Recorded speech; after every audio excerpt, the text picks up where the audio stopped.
Hey, that's nice. Should give you the mic. Hey, welcome. Wow, somehow we're still running out of room. Is everybody, okay, everyone has a seat, there's chairs. Okay, we're good. All right, well, hey, welcome back if you were here yesterday.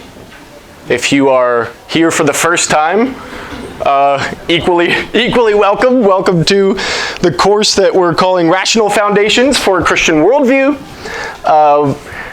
As I talked about yesterday, the point of our sessions together is to discuss fundamental issues that are fundamental to the Christian worldview, but also just to the human condition, things that every person thinks about and kind of needs to get settled to have a coherent view of the world. So yesterday we tackled faith and reason.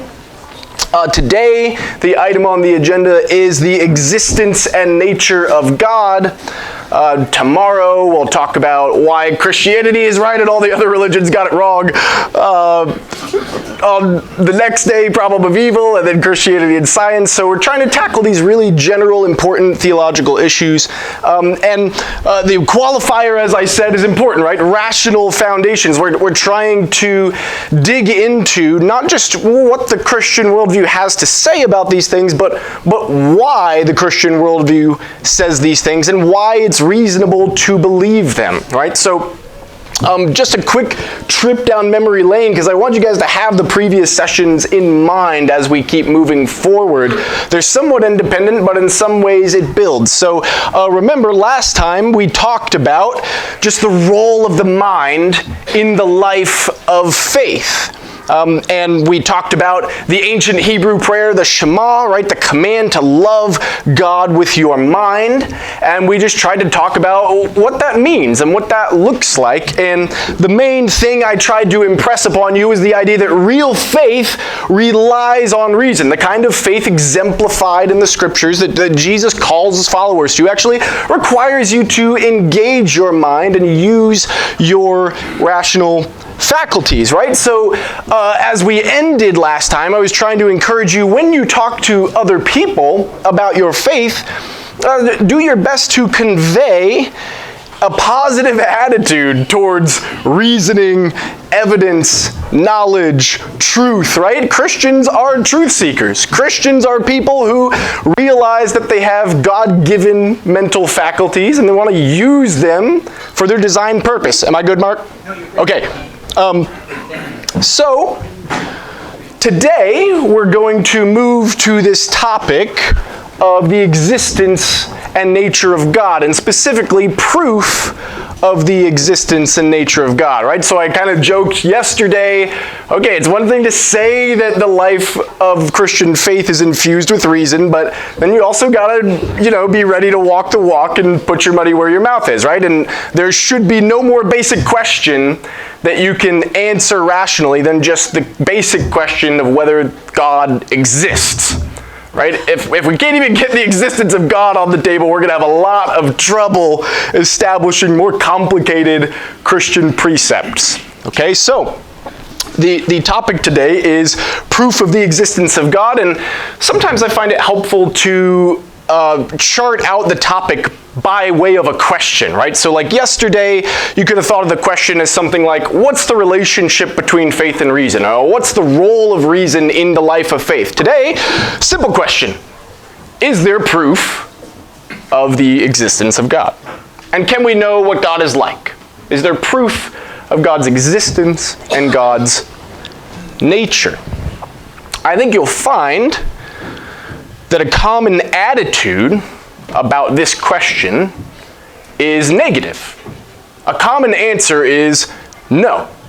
There is no proof. And not there's just no proof like as atheists say, but even Christians often will say there's no proof one way or the other. It's just not something that can be proven or disproven. You just sort of have to make up your mind whether you're going to believe it, right? And okay, I want to show you something. I pulled this off the internet. It's on a church website. I'm not going to tell you which church. It's not a church that I think anybody here goes to. The real point is it took me about 5 minutes to find this. It's not hard to find Christians saying things like this, okay? They say, the existence of God can't be proved or disproved. The Bible says we must accept by faith that God exists, and then they quote Hebrews 11:6, without faith it's impossible to please God. Anyone who comes to him must believe that he exists and that he rewards those who seek him. If God desired, he could just appear and prove that he exists. But if he did that, there'd be no need for faith. Now, there's a few things about this that make me a little grumpy.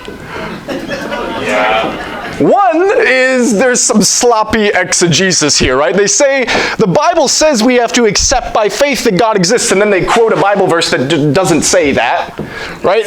Hebrews 11:6 doesn't say it's an article of faith that God exists. It says you need faith to please God. And it says you need faith to come to him, right? There's also this kind of weird statement. If God wanted to, he could appear to everyone and prove it. You might think it's kind of actually a core Christian tenet that God did in fact appear in human form and then show to the world, right, his existence and nature. Okay, but the real thing I want to pull on here is the attitude communicated about the relationship between proof and faith, which is similar to an attitude we talked about yesterday about the attitude between faith and reason, right? If God proved that he existed, they say there'd be no need for faith, right? The implication is that somehow proof would detract from your faith, right? The more proof you have, the less faith you'll have. And, many of us, rightly, I think, associate giving and receiving, evaluating of proof with just basic reasoning. Search for truth, right? So there's almost an implicit attitude here that reason detracts from faith, right? And we spent a lot of time yesterday talking about how, no, reason bolsters faith. The more reason you have for belief in Christian tenets, the more faith you will have, right? You don't need a low view of reason to have a lofty view of faith. Okay, so one of the reasons I think it's important to talk about proof is I think this is something on both sides. Christians and atheist Christians and non-Christians both sometimes have this attitude that, the stuff that we believe, religious beliefs, can't really prove those. Right? And like communicating that there's really religious belief is outside the realm of reason, I think it's really discouraging to seekers and non-believers if you communicate like, it's not really a question of proof. You just gotta make up your mind. There's not really anything I could do to prove it or disprove it. You just choose, right? And there's a reason it turns people off, and that's because, as we talked about yesterday, you have God-given mental faculties. You have a God-given desire to seek the truth, right? And so there's a part of even a skeptic, a non-believer, that is engaging and responding to that God-given desire. And if you tell them it can't be proven, you're sort of telling them to ignore that desire, right? Okay, so with that in mind, main question, is there proof of God? I like to give you a thesis. The thesis today is very simple. Yes. There is proof. Okay, but obviously, session doesn't end there. We want to do more than be able to give a flat-footed, yes, there is proof, right? The thing about saying there's proof of God is if you say that, you got to be able to deliver the goods afterwards, right? If someone says, is there proof of God, and you say yes, almost certainly the next question you're going to get is, oh, really? What proof? Prove it. Right? Prove it. And you got to bring something to the table after that, okay? So, what we're going to do today is talk about some proofs. The first thing I want to do is talk about what it means to prove something. Okay, we're going to spend a few minutes talking about that because in my experience, one of the reasons people think that Christian precepts can't be proven is that they have a mistaken conception of what it means to prove something. So I want to try to give you maybe a new idea of what it means to prove something, and then we'll dig in. The middle thing here says 5 proofs. I have 5 proofs locked and loaded. but it's only in my wildest dreams that we'll get through them all. Based on past experience, I suspect we will have time for 2. So, and I will probably tease you with the other ones that we won't have time for, but we'll do at least a couple proofs because I want you to see what it feels like and what it looks like to work through some of these ideas, some of these proofs. Okay, and then as we did and as we will do, I'll end with maybe a few talking points about how to engage with other people on this topic. Okay? Okay. Let's dig into the proofs. So what is proof? What does it mean to prove something? I think there is a familiar notion out there that proof is sort of hard to come by. Maybe if you are in the mathematics or the hard sciences, you prove stuff. But outside of that, nobody really proves anything. You can believe stuff. I don't know, maybe you can give evidence or explain why you think something. But only really scientists and mathematicians prove stuff. And what I want to do is give you some resources for, I guess, pushing back on that, because you'll encounter this attitude that proof is a very rare thing, and there's a very high burden, okay? And here's what I want to offer you. I want to offer you this definition of proof. I talked to you yesterday about having like those one sentence ready to go, right? Like, well, here's a very helpful question I found. Someone asks, can you prove it? You could say yes right away, or you could say, what do you mean by that? What do you mean, can it be proven? Because, and then you can offer them, well, I think proving something just means demonstrating it to be true. Proof is demonstration of truth. There's 2 elements there. There's the truth bit. Hopefully you'll agree with me pretty readily that, look, if you prove something, you prove it to be true. Those are almost the same things. What about the demonstration piece? What does it mean to demonstrate the truth of something? Well, I could give you some almost synonymous terms, but then we'll actually give some examples and types. But, you know, if you demonstrate the truth of something, you illustrate, you explain how it's true, you do something that would show or establish how it's true.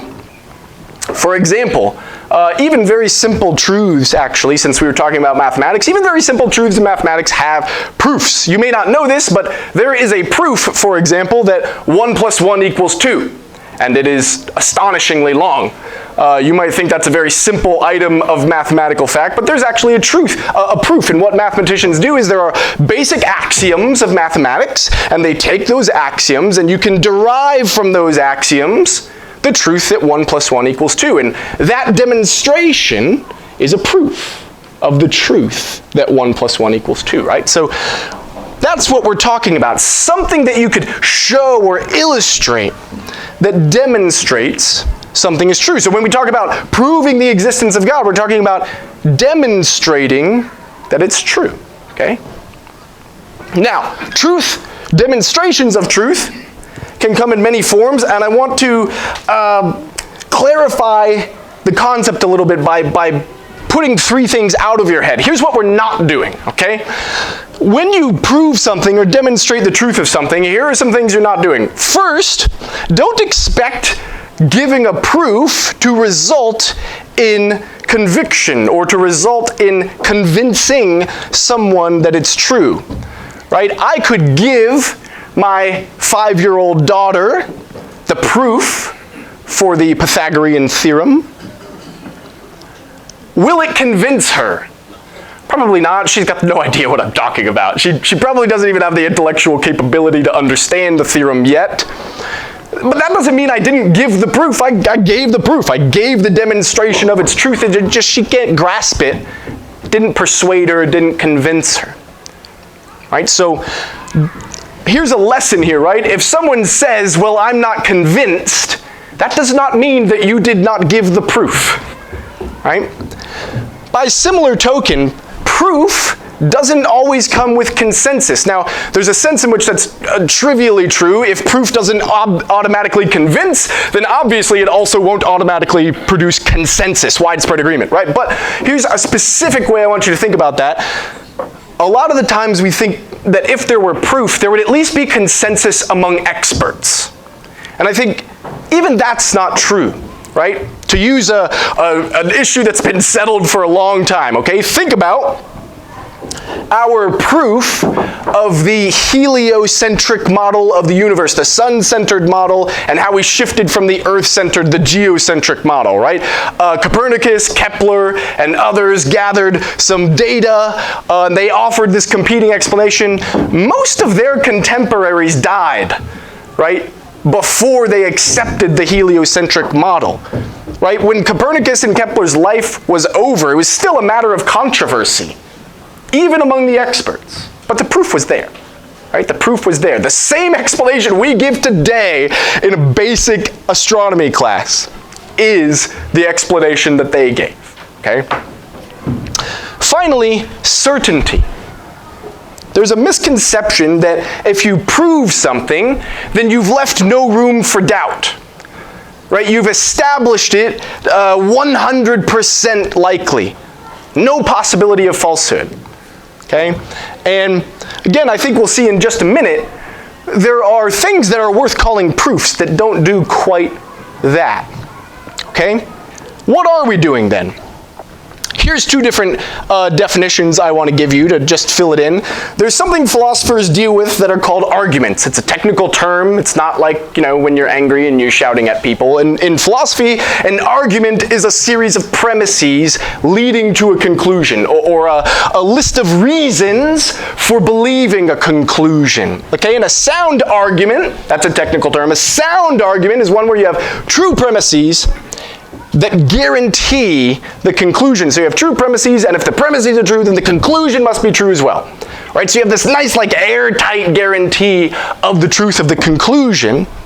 Another way to think about this is arguments just give reasons for beliefs. A sound argument gives you sufficient reason for believing something. Remember yesterday we were talking about knowledge as well-grounded true belief, or belief for sufficient reason. How can you come by such a thing? Well, a good argument will give you that. A sound argument will give you that. True starting points that entail or lead to or guarantee the conclusion. Okay, now arguments come in different forms. Okay, I'm just going to give you three main derivations: deductive arguments, inductive arguments, and abductive arguments. Okay, you don't need to know what those terms mean. You don't even need to know much about them. What I want you to have a feel for is the difference in the manner of proof. The point here is there are different ways to prove something. Okay, deductive arguments, the manner of proof is a logical guarantee. There are axioms of logic like there are axioms in mathematics, and if you give a deductive argument, it is guaranteed logically, and that's the thing that feels really good. There's no possibility of falsehood. It's an absolute slam dunk, okay? But most arguments don't work like that, actually, okay? Most arguments fall into one of these other two categories.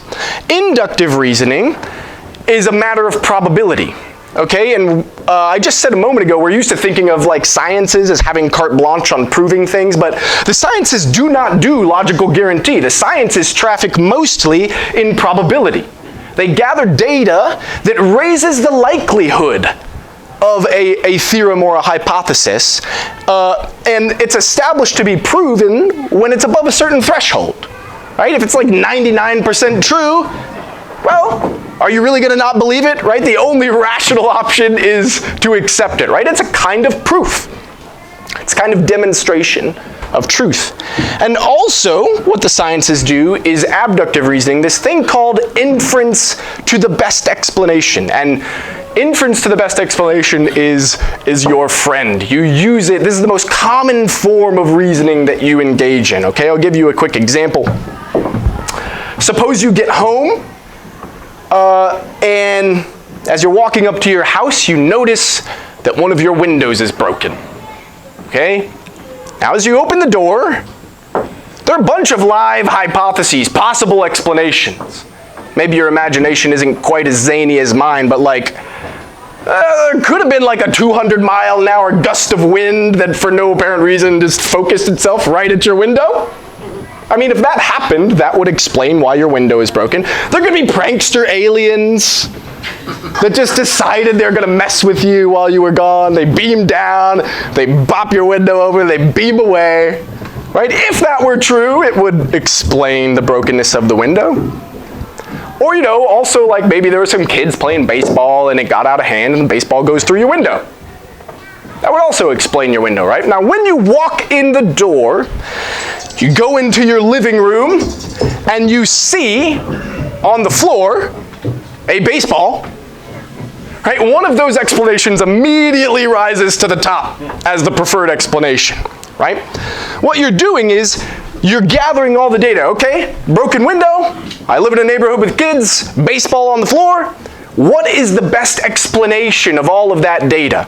Well, probably some kids were playing baseball and, I don't know, someone hit it or threw it and it broke the window. That's the best explanation. Okay? And actually, the sciences do a lot of this as well, especially the theoretical sciences like theoretical physics. They even do less inductive and more abductive reasoning, okay? And we're going to see combinations of all kinds of those today, but when I go through the proofs, I'm going to set up the proofs as deductive arguments. And the reason for that is it makes it very, very simple, and you'll see why, okay? So, is there proof? We're saying yes. If you think of proof as demonstration of the truth, demonstration of the reality, the fact of God's existence, yeah, we can do that. We can do that. There are good deductive, inductive, and abductive arguments for the existence of God that all people are rational to accept, okay? And what we're going to do next is just go through a couple of those. So, 60-second breather, because after this, guys, buckle up. It's gonna get a little dense, okay? So take a little breather, get yourself ready. I'll gather us back together in 60 seconds and we'll work through some of the proofs.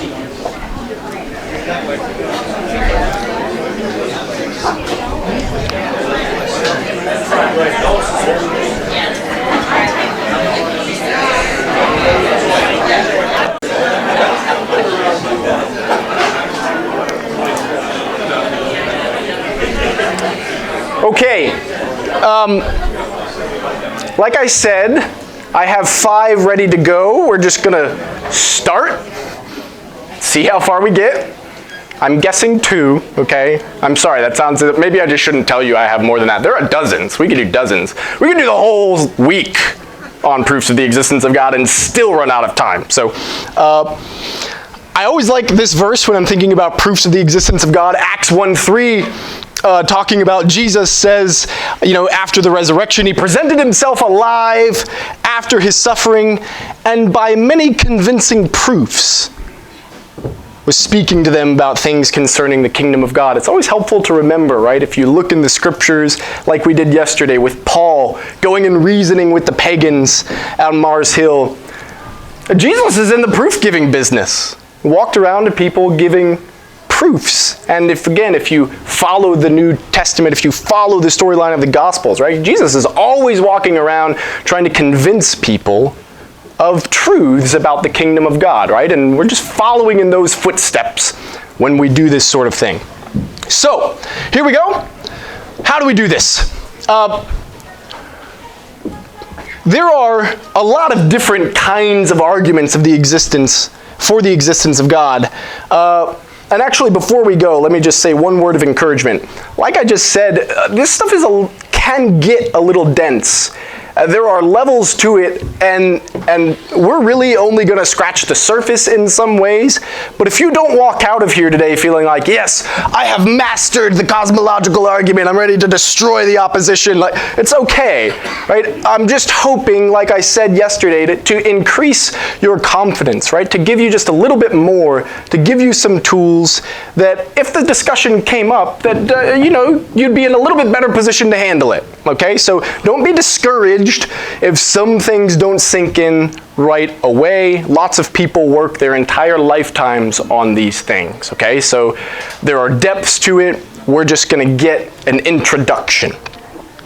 It may surprise you to hear that there are dozens of proofs for the existence of God, time-tested, respected in scholarship. Each of these is actually a group of arguments. So there are actually many cosmological arguments, there are many moral arguments, there are many ontological arguments. And what I'm going to do is just give you an example, one example of each category, okay? So we're going to start with the cosmological argument, okay? What is a cosmological argument? Here's what binds all the different cosmological arguments together. It's a kind of argument which appeals to the need to explain the existence of the universe. Okay, if you like it more simply, cosmological arguments are founded or grounded in the question, why is there something rather than nothing? Why is there a world at all? What explains it? Where did it come from?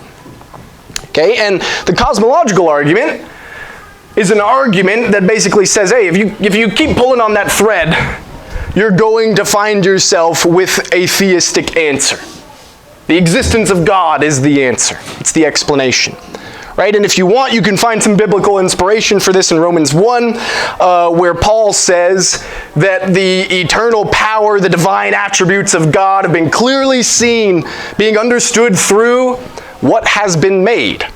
And he goes on to say, it's so evident that those who don't believe are without excuse. Right? So that is to say, the evidence from the creation and the existence of the world is so strong that no one is rational to deny it. This is not Christians only kind of thing, right? There's evidence enough out there for everyone. Okay, so let's get the cosmological argument. I'm going to do a specific argument called the Kalam argument. Okay? It's an argument that originally is due to a Muslim scholar, actually, Al-Ghazali, around the year 1100. Today, it's been popularized by the philosopher William Lane Craig. So if you find discussion of it today, you'll probably find his version of the argument. And it goes like this. First premise. Whatever begins to exist has a cause. The universe began to exist, so the universe has a cause. Everything that has a beginning has a cause. The universe has a beginning, so the universe has a cause. Now again, I've set up the argument deductively to simplify things, right? If the first two claims, if premises 1 and 2 are true, the conclusion is logically guaranteed, okay? That makes it easy for us because all we have to worry about is, are the first two claims true? So that's what we're going to talk about. Is it true that all things with beginnings have causes and that the universe has a beginning? Now you'll notice the conclusion of the argument is not strictly that God exists. Okay? But you'll see that the way the premises are established really doesn't leave you any other option than a theistic cause. Okay? So we'll get there. Okay. Let's start with the second premise because it's a bit easier. Okay, first thing I want you to think about. If you say the universe has no beginning, why are we thinking about that, right? If you want to avoid the conclusion, if you're a skeptic and you want to avoid the conclusion, remember, if claims 1 and 2 are true, conclusion is guaranteed. So if you want to avoid the conclusion, you have to reject one of these first two claims. So what would it mean to reject the idea that the universe has a beginning? Well, that's tantamount to saying that the universe has an infinite past, right? If there's no point at which the universe began, then its history goes on forever, right? In my spare time, I teach some mathematics, so I hope you'll humor me. A timeline, little number line. Okay, T, time T, that's us, that's now. Okay? Let's say you think the universe is, 10,000 years old, okay? T minus 10,000 years, that's the beginning of the universe then, right? That's all there is. You'll notice the timeline is finite, right? It's got a beginning, it's got an end. If the universe had no beginning, that would mean, right, there is no such point anywhere, no matter how far you go back, right? The timeline looks like this, right? The timeline just goes on forever, ad infinitum, right? If there's no beginning, there's an infinite past. The history goes on forever. Okay, so what's wrong with that?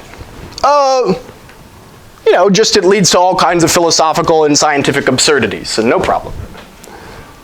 Let me give you a flavor for one of each, philosophical problems and scientific problems.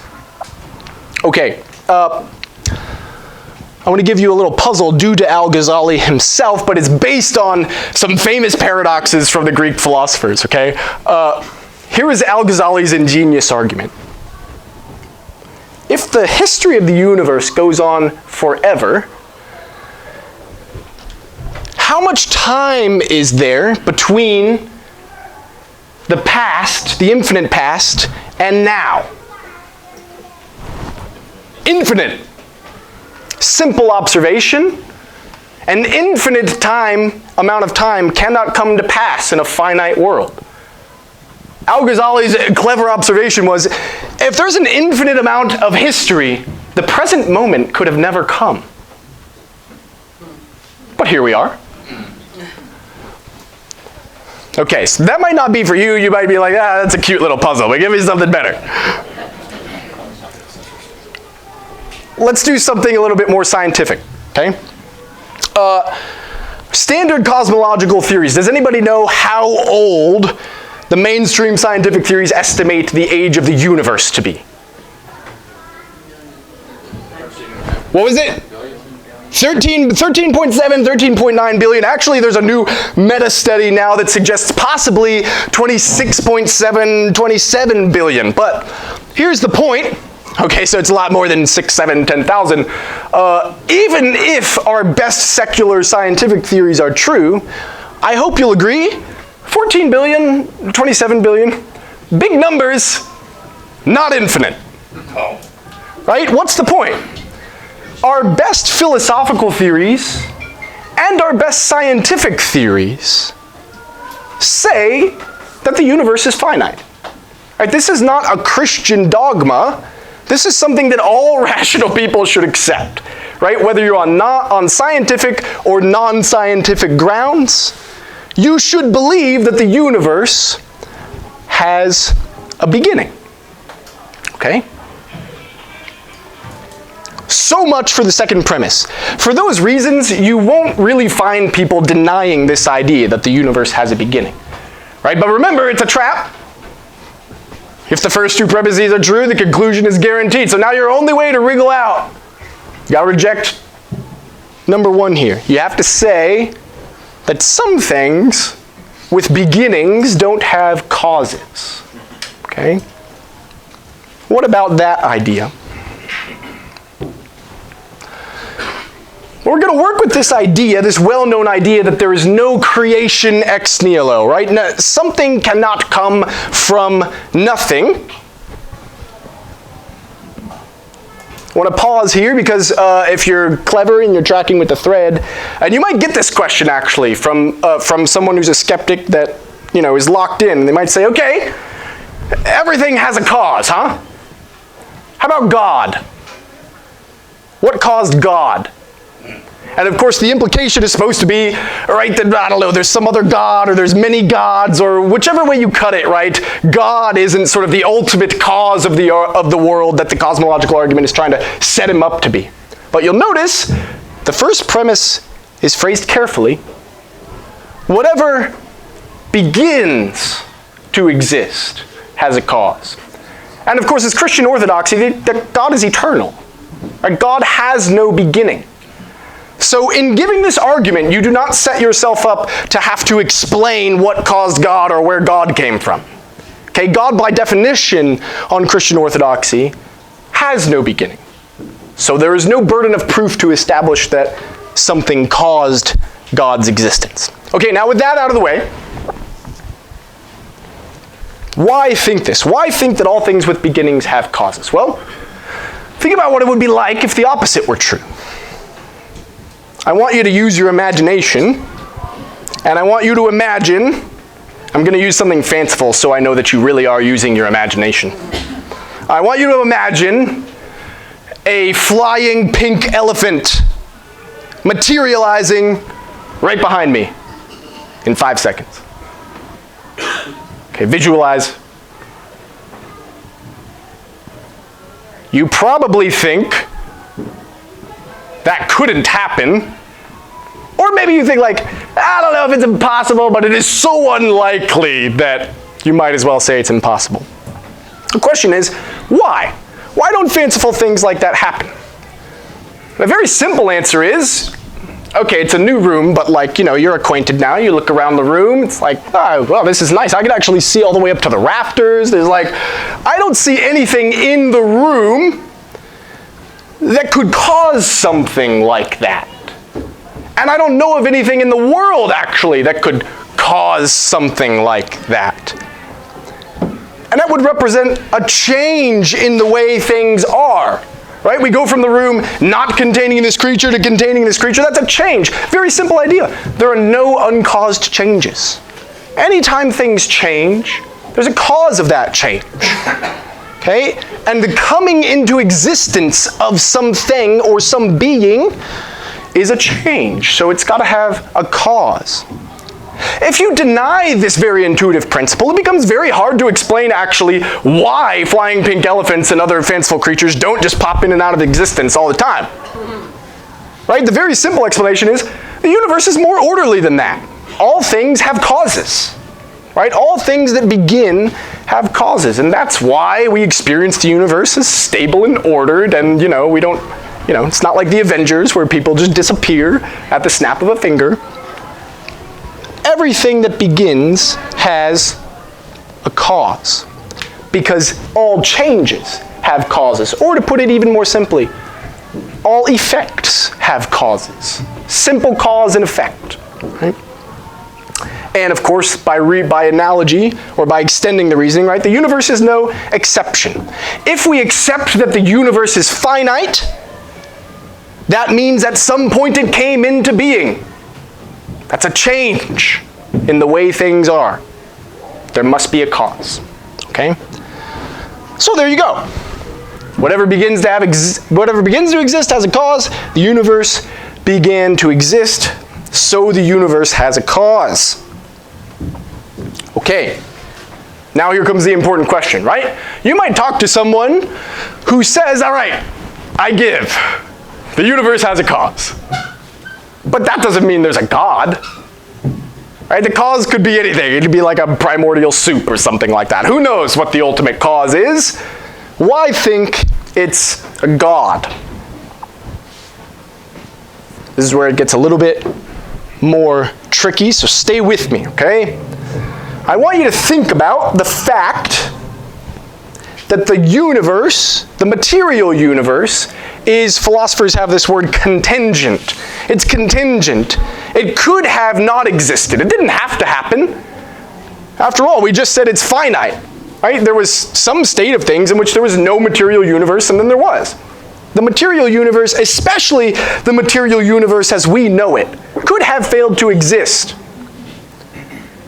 Let me tease you with just like a little piece of theoretical physics, okay? If this isn't helpful to you, don't worry about it. But I think you'll find it interesting. There's a well-known problem in theoretical physics called the baryon asymmetry, or the matter-antimatter asymmetry. Okay? And the problem is, as physicists have done experiments, they have discovered that there are unequal amounts of matter and antimatter in the world.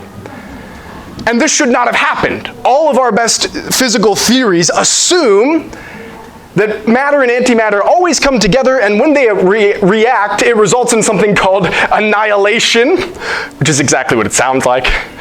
And so there should either be equal parts matter and antimatter, or neither of any. And the interesting thing about, again, baryon particles is they are the fundamental particles for matter, for a material, for physical universe. Otherwise, it's just energy and electromagnetic waves and things like that, okay? In case you didn't catch it, what I'm trying to get you to let sink in is our best scientific theories cannot explain why there is a material universe at all. Okay? The material universe as we know it, that contains physical bodies, much less life forms. Right? There is no physical or materialist explanation for the beginning of the universe. Okay? So what resources are there? Well, if we've exhausted our material or natural resources, and we need a cause of the material universe, it's got to be something immaterial. It's got to be something non-natural, maybe supernatural. And just to give you a picture of what it would be, let's put a flying pink elephant on the timeline. There it is. Okay, you imagine the flying pink elephant popping onto the timeline, right behind me. What could cause such a thing to be? Well, maybe nothing, but I think you'll agree with me when I say, here's something that couldn't cause this thing to come into existence. The flying pink elephant. If there's no flying pink elephant, the flying pink elephant can't cause anything. Only things that exist can cause things. Why am I doing that little thought experiment? Well, let's go back to the age of the material universe, okay? Let's do the oldest estimation. Let's go 27 billion, okay? I hope you'll agree, before this point, no material universe. What could have brought the material universe into being? Not anything material, because by hypothesis, matter starts here. Before that, there is no matter. So if we're looking for an explanation, a cause of the material universe, by hypothesis, there's no material resources around. What kind of thing are we talking about? Well, something that is at least 27 billion years old. Maybe it's been around forever. It can't be material, it's got to be immaterial. It gave way to space and time. It's got to be spaceless, timeless, immaterial. Starting to sound a lot like the classical picture of God. But the important point is, if you're in a conversation, it's very easy to raise the question, if there were no material universe before this point, what brought the material universe into being? It can't be anything material or natural or physical. And once you see that, the theistic explanation becomes very appealing, very simple. Here's an idea. There's a creator God. There's some non-natural force or fundamental cause that gave rise to it all. Very simple, very elegant. Okay, so that's why it's important to think about the contingency of the universe, right? We need to have something that's not contingent as the ultimate cause, something that couldn't fail to exist, something that was always around. Okay? Okay, so there you go. All things with beginnings have causes. If you deny that there's no creation ex nihilo, you're committing yourself to a crazy, unordered world where possibly we could just step into Narnia at any moment. The universe has a beginning, right? That's what our best philosophical theories tell us. That's what our best scientific theories tell us. And once you realize that your no material resource can be the cause of the material universe, it's got to be some immaterial or non-natural cause, okay? That's the crux of the argument.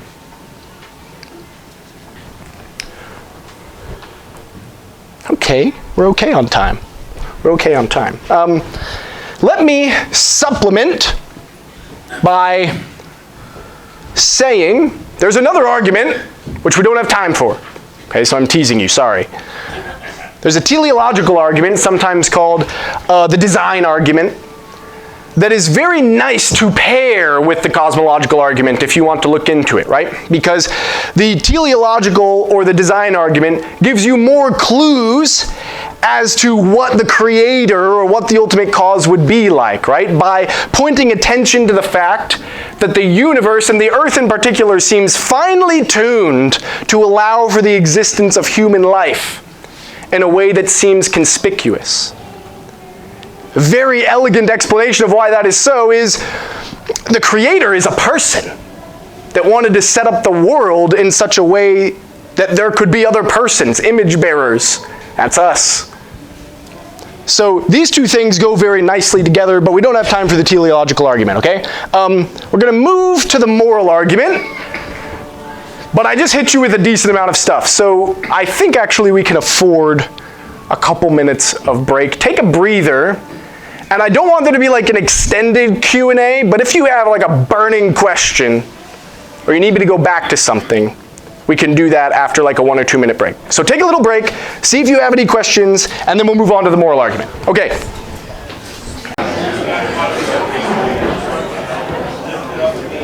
There's a lot of conversation. That means either it was sufficiently interesting or terribly confusing. Okay, I mean, I tremble to ask, but does anybody have a burning question? Yes? So I've heard the argument, nothing plus no one equals everything. I don't know what that means. Well, as far as explaining, right, God, we just all... Okay, this sounds like you're saying it's just down to chance. It just sort of randomly happened by chance.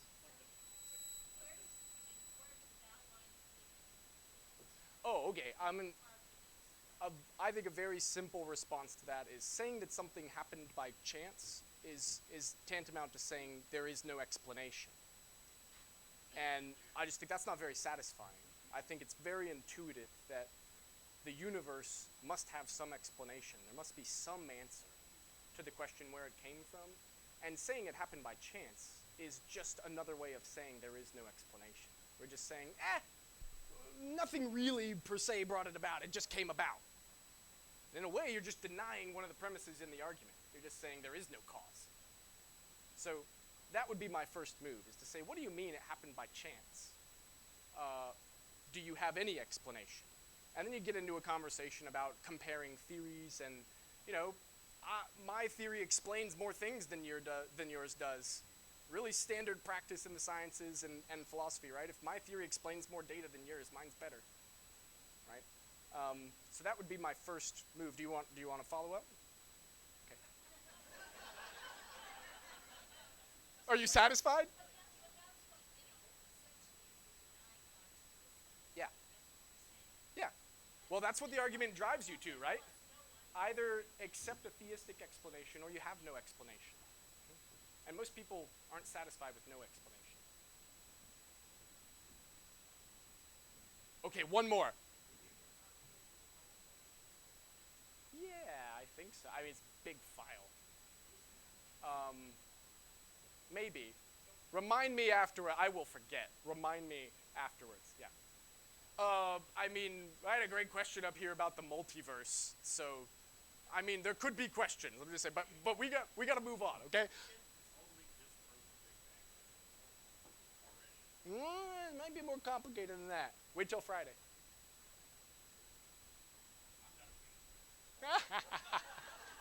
It's okay. I'm gonna test your patience. Okay, moral argument. Remember, these are all groups of arguments. What brings all of the moral arguments together is that they appeal to the need to explain not the existence of the universe, the existence of moral facts. Moral truths. Okay, what is a moral fact? It is a fact or a truth with moral content. What is moral content? That means it has concepts in it like should not, right, wrong, good, bad, virtue, vice, right? So facts about what we should and shouldn't do, what would be right or wrong, what is good or bad, what is virtuous or vicious. These are moral facts. The moral argument asks, how do you explain that? And you can see where it's going, right? The moral argument is going to try to drive the opponent into accepting that the best explanation of moral facts and properties is the existence of something like the Christian God. Okay? So that's where we're going. That's the point of the argument. Here's the argument in a simple form. Again, two premises and a conclusion. If you want to avoid the conclusion, you have to reject a premise. So we're just going to focus on the premises. But premise one. If God doesn't exist, then objective moral facts don't exist, but objective moral facts do exist. So God exists. Deceptively simple. But, again, the virtue of having these deductive arguments is it organizes, clarifies the argument, simplifies it so you can see what the things are that are worth talking about, right? So you can see there's two things here, right? Do objective moral facts exist? And what could explain them other than God, right? Makes the conversation very pointed and focused. Let's start with a very simple observation. You believe that there are moral facts. Notice I'm not saying anything about what the moral facts are. I'm not saying where they come from. I'm not espousing any kind of moral theory. I'm just saying you think there are truths about what you should and shouldn't do. There are facts about what is good and bad. Sometimes to make points, philosophers use very graphic examples, so I apologize. But I often ask my students things like, is it okay to torture infants for fun? Invariably, everyone says it. Right? The example doesn't matter. The thing that matters is there are some things about right and wrong, good and bad, shoulds and should nots. Everybody believes this. Whether you are extremely sophisticated or not, or whether you're a very good person or not, right? Even Hitler thought there were moral facts. We thought he was terribly confused, but he thought what he was doing was a good idea, right? He thought, like, these Jews have to go, and Germany should rule the world. Notice the terms, right? The Jews are bad, right? We should invade the other countries. Those are moral claims. Those are moral beliefs. Why is this important? Obviously, the fact that we believe there are moral facts doesn't show that there are moral facts. But it does raise a theoretical question, which is, if basically every person in human history, all cultures, societies, civilizations, have basically unanimous consent that there are moral facts, how could that come to be if there weren't some moral facts? It raises the question of what philosophers call an error theory. How could there be such widespread error about something so simple, so intuitive? That's not a proof exactly, but it does raise the question. If there aren't moral facts, why do we all think that there are moral facts? If you want to talk about evolutionary theory, we can do that, because I think that's the best response. But for the sake of time, I'm going to keep moving. What I want to impress upon you is this. Watch this. This is a nice little trick. This is going to blow your mind. It's amazing. If there aren't any moral facts, all facts with moral content, all shoulds and should nots, rights and wrongs, are false, including things about what you should or should not believe. Maybe you could see where this is going. The person says there aren't any moral facts, and so you should not believe that there are. Okay, what about that last one, right? Is it true that I should not believe that there are moral facts?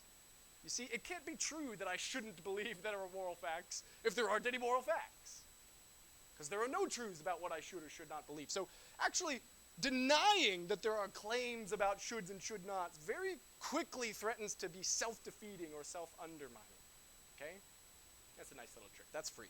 Okay, let's go. Now let's get to the premises, okay? Let's just go with the postulate that there are moral facts. Notice premise 2 is going to be more controversial because it says there are objective moral facts. It says there are moral facts of a certain kind. Okay? Let's approach that one. Okay? Two basic categories. Moral facts could either be subjective or objective. In philosophy, these are technical terms. Okay? Subjectivity is equivalent to what philosophers call mind dependence. That is to say, if something is subjective, it depends on the contents of your minds. It depends on, for example, what you believe, what you desire, what you hope for. Subjective facts are made facts. Subjective claims are made true by what's going on in our heads, either individually or collectively. Okay, so for example, like cultural relativism about moral facts says that what makes something right or wrong is just what the culture agrees to, right? Notice that's ultimately reducible to what's going on in the heads of the people in that culture. Okay? That's subjectivity. Objective moral facts are mind independent. There are some things that are true independent of what's going on in our minds, whether we believe that they're true, hope that they're true, want them to be true, or not. So first choice point, we already said, look, let's not act like we don't think there are moral facts. Everybody accepts that. The question is, what's their nature? Are they objective or subjective? Two quick arguments for you about subjectivism. By the way, it may surprise you to hear, among academic ethicists, there are basically no subjectivists. It's one of the great mysteries to me that relativism is in vogue culturally. When everyone who works, I'm an ethicist, everyone who works on ethics knows that relativism is not true. It's a great frustration in the classroom because no matter what you do, you have to spend time on relativism when you know it's not worth your time. It'd be like take something that's in complete disrepute in the sciences, like flat earth theory or something like that. It would be like being in that profession and having something that none of your colleagues believe, but for some reason, all of the non-academics find it somewhat plausible. It's kind of confusing. Okay, two arguments against subjectivism. These are a couple of the arguments that have just brought subjectivism to be totally uncredible. One, almost nothing in the world is subjective. Okay? The existence of these wooden beams, not subjective. The law of gravity, right? This is not Peter Pan. It's not like if you think the law of gravity is not there, you're suddenly going to float away. Right? It doesn't work like that. Most things, almost everything in the world is subjective. You can't bend the reality of the world to your whims just by changing your beliefs or your desires. It just doesn't work like that. So there's a theoretical problem right up front, which is, if almost nothing in the world is subjective, why would morality be? Right? There's a kind of arbitrariness worry. Why should we think that ethics or moral facts are subjective when nothing else is? Second, more pressing argument, and this is really the one that's completely devastating since the time of Plato. If subjectivism is true, you have to accept that there are true contradictions, which is, of course, not possible by definition. Why? Suppose individual subjectivism is true, okay? So whether something is right or wrong just is determined by individual beliefs. Okay, well, let's suppose that I think I should kill you and you think I shouldn't. What's true? The subjectivist is committed to saying both are true because the truth makers are our individual beliefs. You could do the same thing, I hope you could see, for cultures and societies, right? Anytime there's a cultural or societal disagreement, right, you have contradictions. But there are no true contradictions. It can't be true that I should kill you and not true that I should kill you. It doesn't make any sense. But if subjectivism is true, there are contradictions everywhere.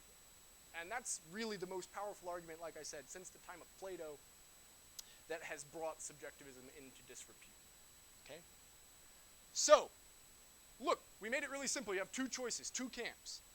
Either objectivism is true or subjectivism is true. And subjectivism is nuts. So, premise two. There are moral facts, we said, and then it was, are they objective or subjective? Really, really conclusive, strong arguments for thinking there are objective. And by the way, I just gave you two. There's a famous work of ethics by W.D. Ross written in the middle of the 20th century where he spends 40 pages trotting out almost 24 individually fatal arguments against subjectivism. And he's just summarizing ethical history, all of the arguments that have been given against subjectivism. It's really actually fantastic and overwhelming. You read it and you're just like, well, that settles that. Okay, so premise two, there are objective moral facts, okay? And I think actually if you talk to people, you might at first get some pushback. But my experience is people like to talk as if they are relativists, but actually they aren't. They like to talk as if things are subjective, but really they're just trying to be tolerant. Or really they're just not very confident, or something like that. And deep down, we're all actually objectivists. Okay, premise one. Okay, so there are these objective moral facts. Where do they come from? Similar question to what we asked about the material universe, right? How do we explain the existence of moral facts? Another way to put it is, okay, there are objective moral facts. what makes these facts true? If not our beliefs and our desires and our agreements culturally, societally, what makes the moral facts true? What makes it true that I shouldn't torture a baby for fun? Where do these facts come from?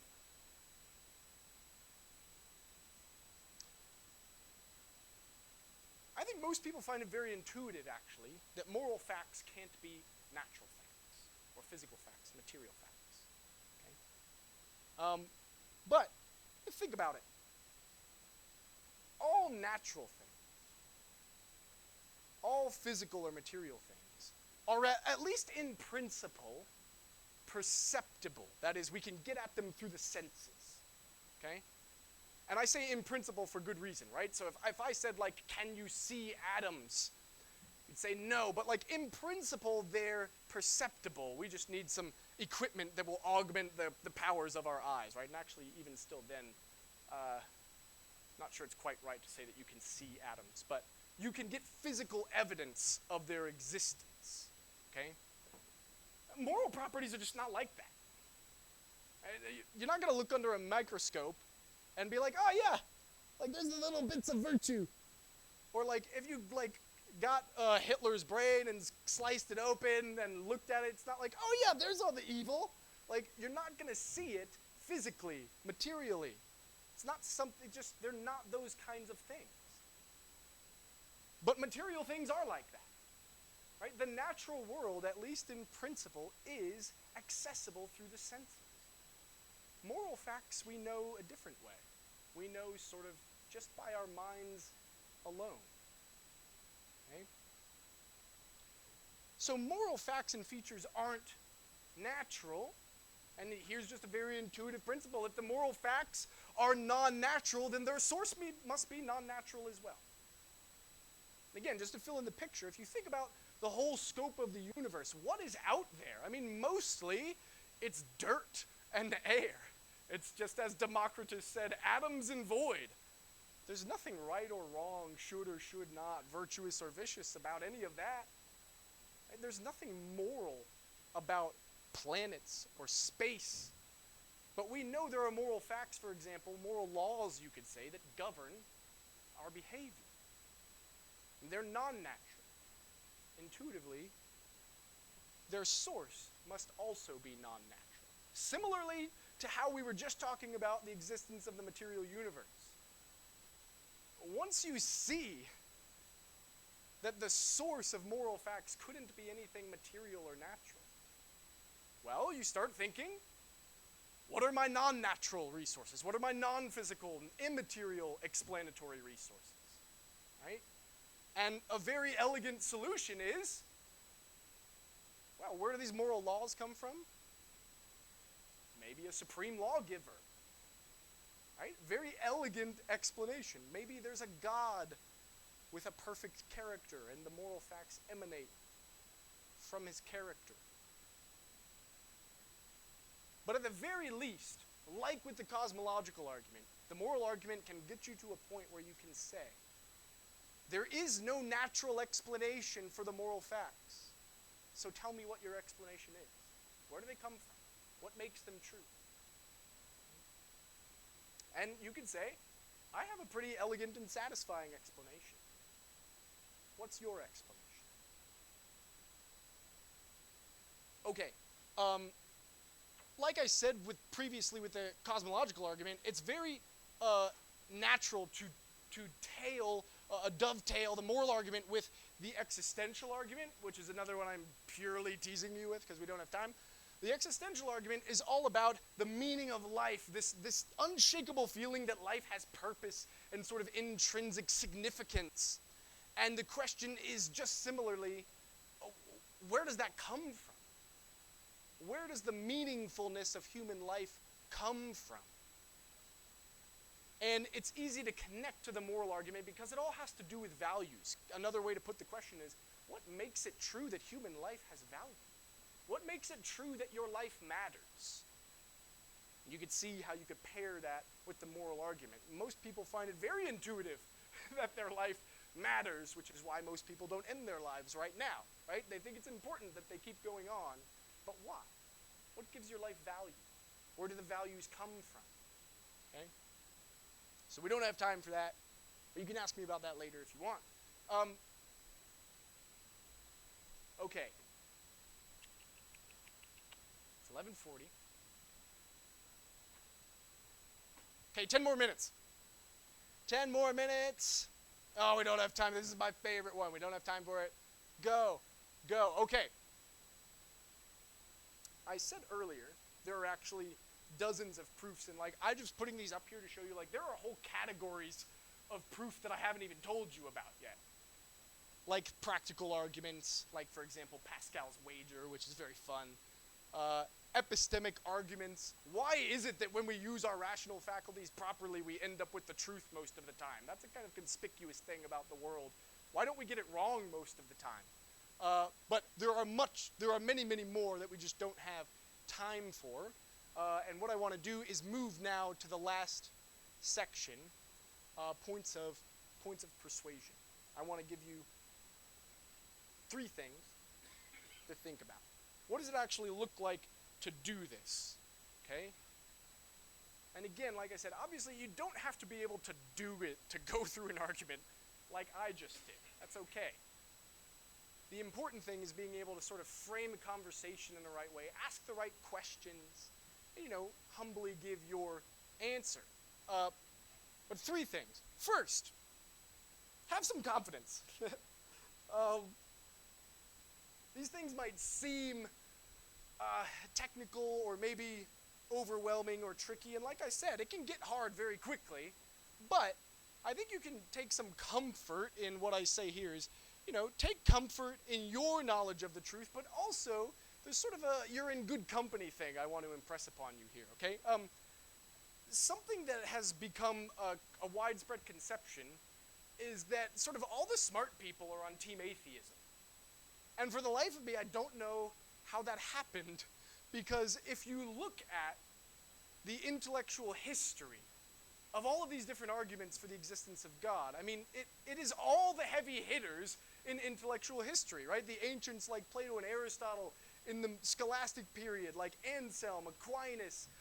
If you go to the medieval, or if you go to early modern history, Hume, Descartes, Leibniz. Even into the 20th century, right? You have people like Einstein, who accepted the cosmological argument, by the way, or logicians like Kurt Gödel, who did really fancy stuff like prove the incompleteness of mathematics. I mean, these are really smart people. And actually, most of intellectual history is shaped by theists. It's shaped by people who explicitly endorsed at least one of the arguments that I've talked to you about today. And so, have some confidence, right? Because sometimes it happens where you could be talking to someone and it's not quite taking, and it's very easy to get to thinking like, maybe they're just too smart for this. Or like, maybe I'm not smart enough. Maybe they've done too much homework. It's like, well, are they smarter than Einstein? Probably not, right? The problem's not with the proof. The problem is, maybe there are some biases, maybe it's just not persuading them right away. But have confidence in the quality, the quantity of the arguments, but also like the people throughout history that have accepted these things. There are lots of people smarter than all of us that have accepted these arguments, okay? Second, actually more importantly, what I have on the screen is balance the burden of proof. Something that happens quite often is there's an assumption that the burden of proof is on the theist. Right? Like the atheist just gets to sit there and be like, well, you're the one that believes in God, so you prove it. But keep in mind, right, the atheist believes something too. The atheist believes that there's not a God. And agnostics, don't let agnostics off the hook. They believe there's not enough evidence. So each camp has a basic claim that they endorse. And everyone needs to deliver the goods, right? Each one of us owes the other party some argument, some explanation, right? So, and my guess is if you engage in these conversations, the burden to do this actually will fall on you, because it's such a widespread conception that the atheist and the agnostic have no burden, and all the pressure is on the theist to prove their case. And you may have to kindly remind your interlocutor that, like, hey, you believe things too, and I'd like to know why you believe what you do. Right? And that's why, as we were going through those 2 arguments, I like to give you example questions like, hey, what is your explanation of the moral facts in the world? What is your explanation for the existence of the material universe, right? They have to answer these questions just like the Christians do, okay?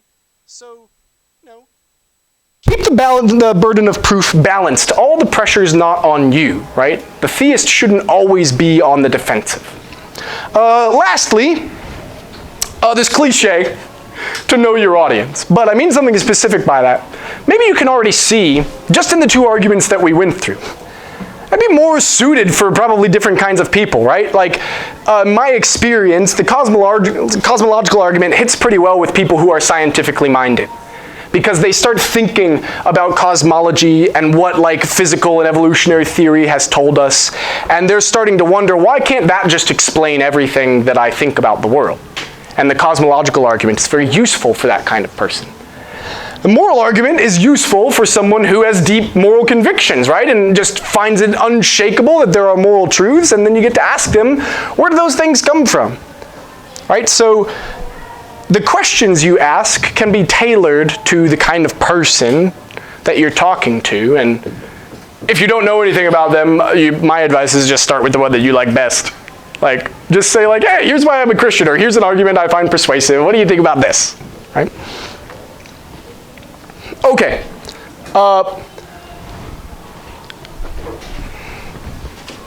Okay, yeah, let's wrap up.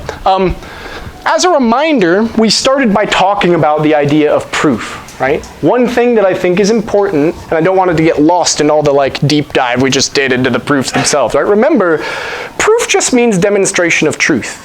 It doesn't mean convincing someone with absolute certainty. It doesn't mean that you have to appeal to some consensus.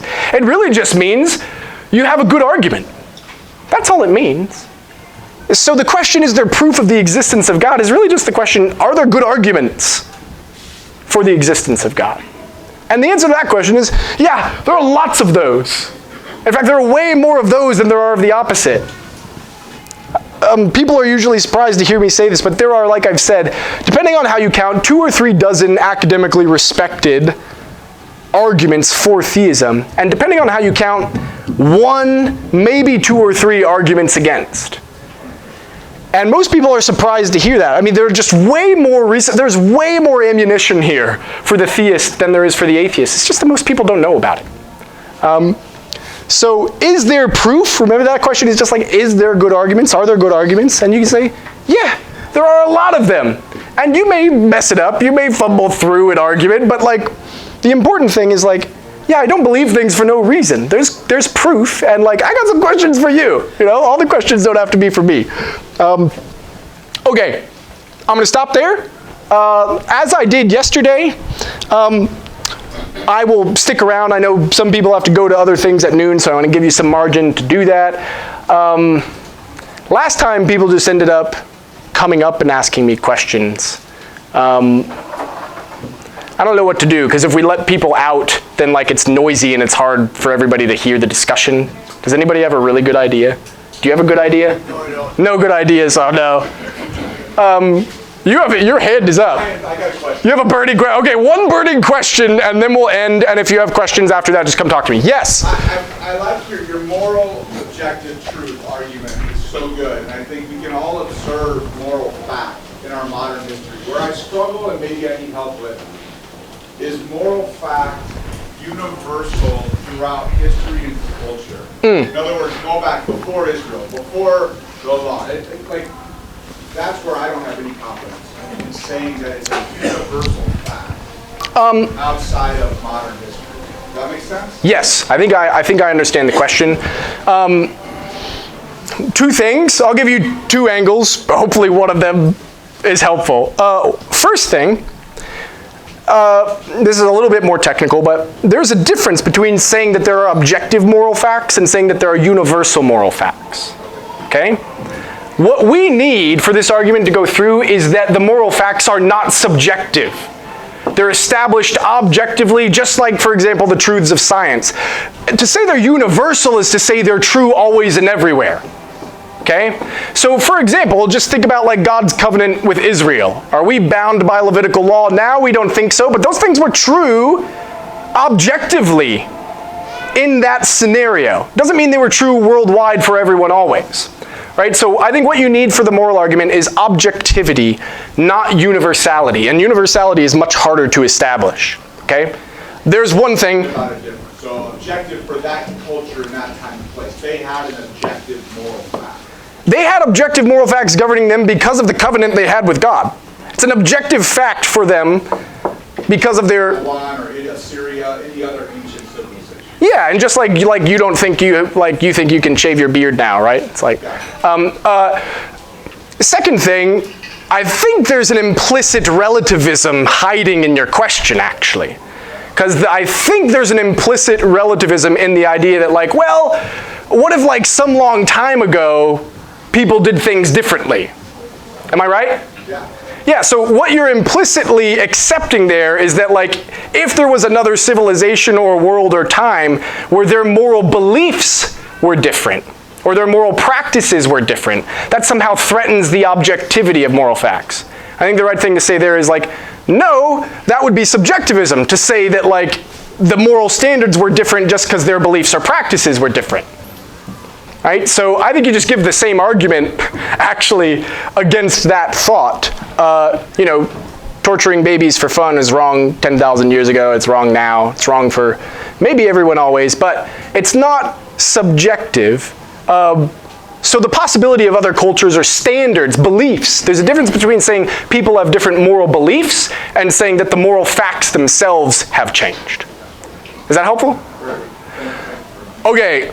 I want people to feel comfortable leaving and getting their next stuff, so I'm going to officially call it. If you want to talk to me, I will be up here. Please feel free to come talk.